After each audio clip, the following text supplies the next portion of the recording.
Bonjour mes amis et bienvenue donc ce matin pour la suite du verset 12 qui s'annonce toujours aussi intéressante comme nous l'a déjà démontré le roi Salomon. Chaque phrase renferme des perles vraiment précieuses et surtout éclairées, et ces perles, lorsqu'elles sont nettoyées par tous nos commentateurs, encore une fois d'une richesse inouïe.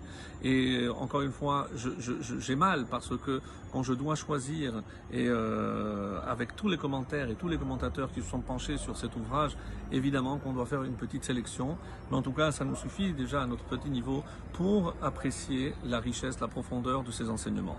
Donc, on avait parlé justement de la valeur de la femme, et comme Rachi avait dit, et attention parce qu'une femme qui fait honte à son mari, eh ben c'est comme Rachi avait expliqué, tolad, c'est comme un ver qui rentre dans les os, qui les ronge, et c'est la fin de l'homme. Mais sinon, c'est le plus grand bien qui puisse arriver à un homme. Donc on est arrivé entre temps donc au verset Vav, au verset 6 qui dit Divrei Reshaim erov dam. Les paroles des Rechaïm, des méchants, Erov Dam. Ici, Erov, c'est comme quelque chose qui est tapis, qui attend comme un piège.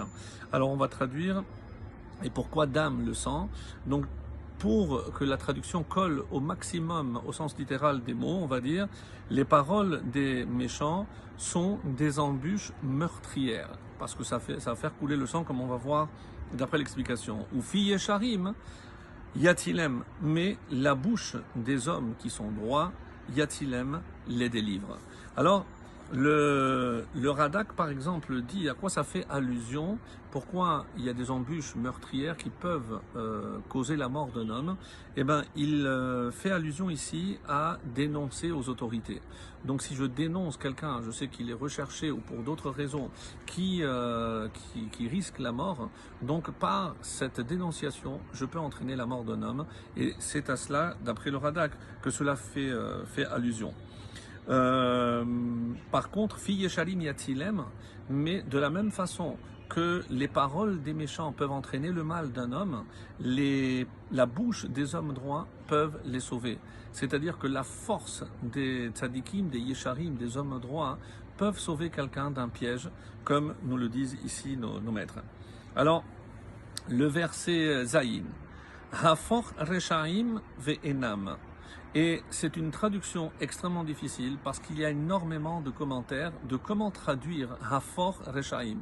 Alors, on doit choisir pour pouvoir donner un sens, mais tous les commentateurs ne sont pas d'accord sur la forme sur comment comprendre ce terme-là. Et évidemment, selon la compréhension, la traduction, évidemment, s'en fait ressentir. Donc, j'ai choisi d'après une explication, Hafor Reshaim ve'enam. Les méchants, Hafor, sont renversés, donc même si ça ne colle pas d'après la forme grammaticale, mais dans le sens. Et comme il y a une opposition, au Bet Sadikim Yahamod, mais la maison des justes, Yahamod, elle reste debout.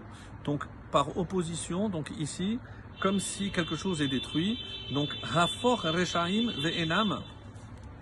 Donc ici, les méchants sont renversés, Ve'enam, et ils ne sont plus. Il n'y a plus de Reshaim, parce que Hachem ne laissera pas Hachem ne laissera pas les méchants arriver à leur fin. Donc, une fois que leur projet tombe à l'eau, eux ne sont plus, parce qu'ils ne s'identifient que par rapport au mal.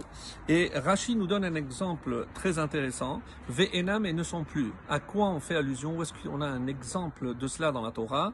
Il dit c'est Sédom. Voilà, regardez, comme la Torah en témoigne, que les habitants de Sédom étaient des Rechaïm, des méchants. Et qu'est-ce qu'il en reste? Enam. Il n'y a rien. Et donc Hachem a renversé et il ne reste plus rien. Le Malbim dit que la différence avec le tzaddik, c'est que le tzaddik, il peut tomber, mais il se relève. Sheva Yipol tzaddik Veyakum. Et c'est tiré aussi du chapitre 24, le verset 16. Donc lui, il reste. Et même s'il tombe, il tiendra bon et il restera parce qu'il a la force nécessaire pour braver en quelque sorte et surmonter toutes ces embûches. Et on arrive au verset 8, Chet, Lefi sichlo yehullal ish. L'homme est loué selon sirlo, son bon sens. Vena'ave lev yihye la bouse. Mais celui dont le cœur na'ave, il est tordu, il est perverti, l'avouse, il sera méprisé. Et cette traduction permet toujours de mettre en opposition, comme on avait expliqué, qu'il y avait donc des distiques, donc une partie qui s'oppose à l'autre. Ici, on a compris que c'est toujours ou le rachat ou le droit et le rachat et le tzaddik de l'autre côté. Rashi explique Im chacham me'at o harbe hakol lefi sichlo. Donc un chacham, l'intelligence, c'est peu importe si elle est grande ou petite, c'est ce que Dieu lui a donné. Aval hiniach libo legamre min haTorah. Donc ici de qui on parle? C'est quelqu'un qui a abandonné la Torah. Donc quand je sais que, en fonction de l'intelligence que Dieu m'a donnée, c'est avec cette intelligence que je dois m'occuper de la Torah. Mais l'ohiliniar, mais quelqu'un qui abandonne la Torah, c'est comme si il n'utilisait pas le bon sens que Dieu lui a donné. Très très bonne journée.